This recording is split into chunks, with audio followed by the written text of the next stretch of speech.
The Vextari warships filled the sky like a swarm of angry insects. Their dark hulls blocked out the twin suns of Kepler 442b, casting shadows across the burning battlefield below. Commander Sarah Chun watched her soldiers fall back through the ruined streets of New Geneva, their blue combat armor stained with blood and dust.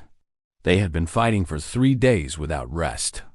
The alien invasion had come without warning, and now the last human colony in this sector was about to die. "Commander, we've lost the eastern wall," Lieutenant Marcus Webb reported through the comlink. His voice was tired and broken. "They're pushing through with heavy armor. We can't hold them." Sarah looked at the tactical display on her wrist. Red dots covered the map like a disease spreading across healthy skin. Our blue dots, our people, were shrinking in number every minute. They've started with 2,000 soldiers. Now less than 400 remained. The Vextari were merciless creatures.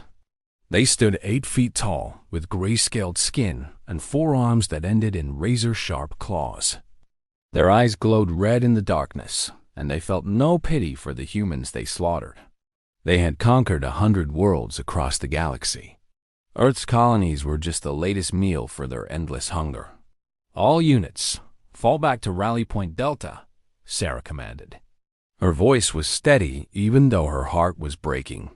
"We're retreating to the Sacred Valley." There was silence on the comm channel. Then Marcus spoke again. "Commander, are you sure? The valley, nobody goes there. It's forbidden."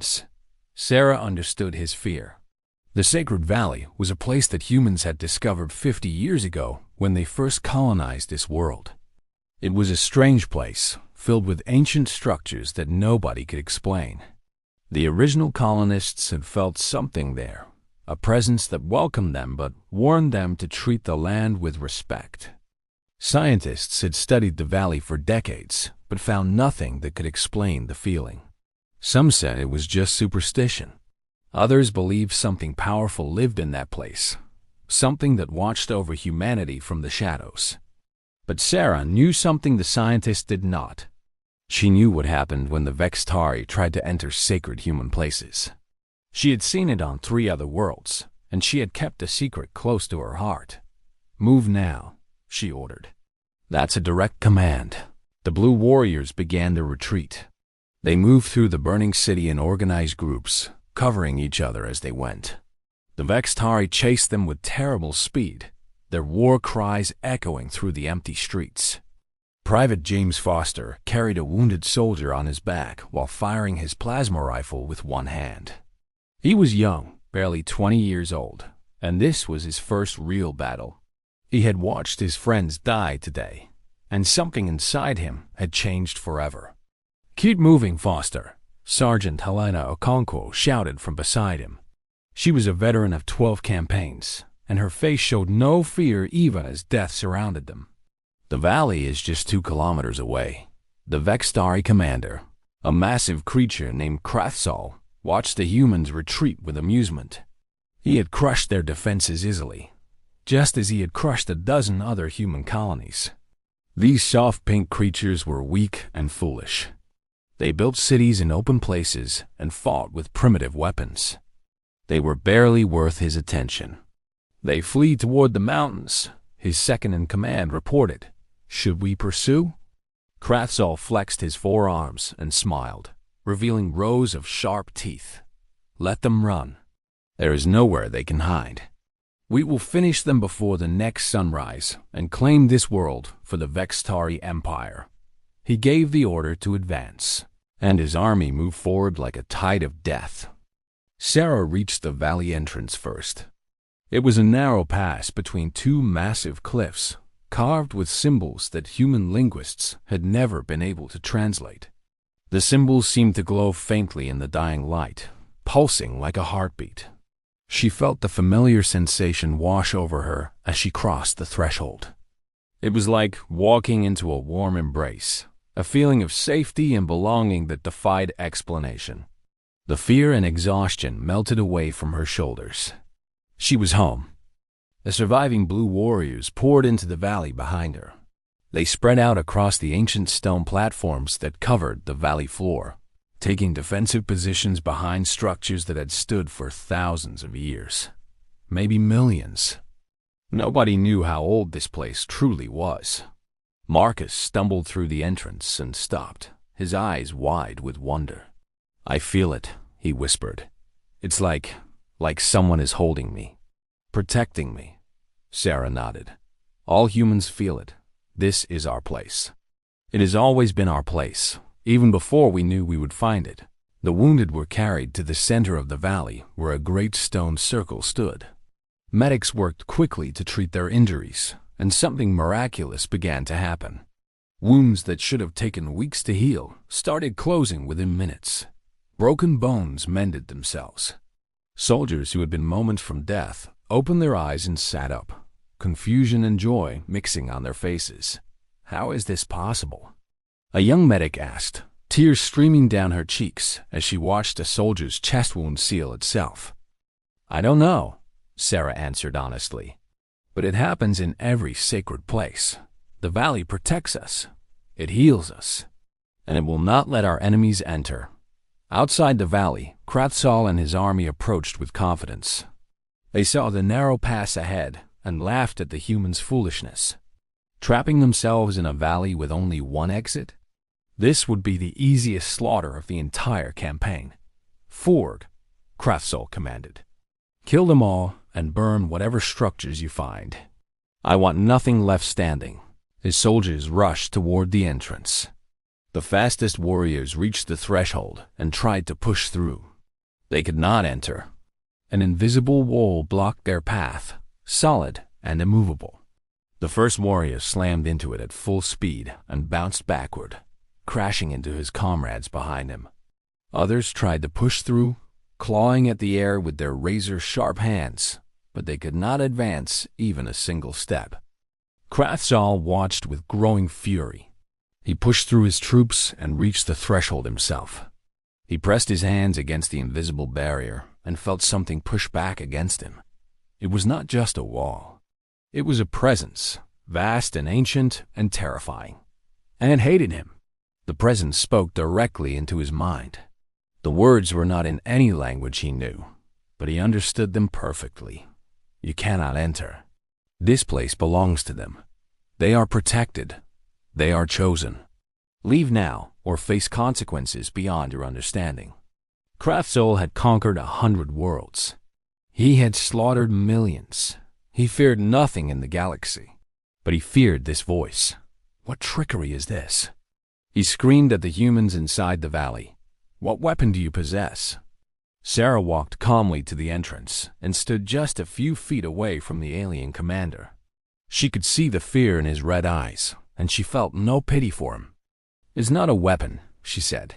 "It's a gift. Our ancestors made a promise to something greater than ourselves, long before we even left Earth. We promised to spread life across the stars with respect and kindness. We promised to protect the weak and honor the sacred. And in return, we were given protection.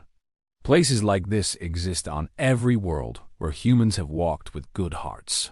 "Lies," Krathsal snarled. "Your species is nothing.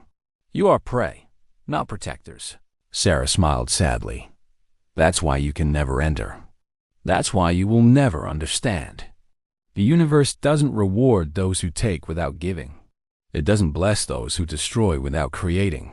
You built your empire on blood and cruelty. We built our colonies on hope and community.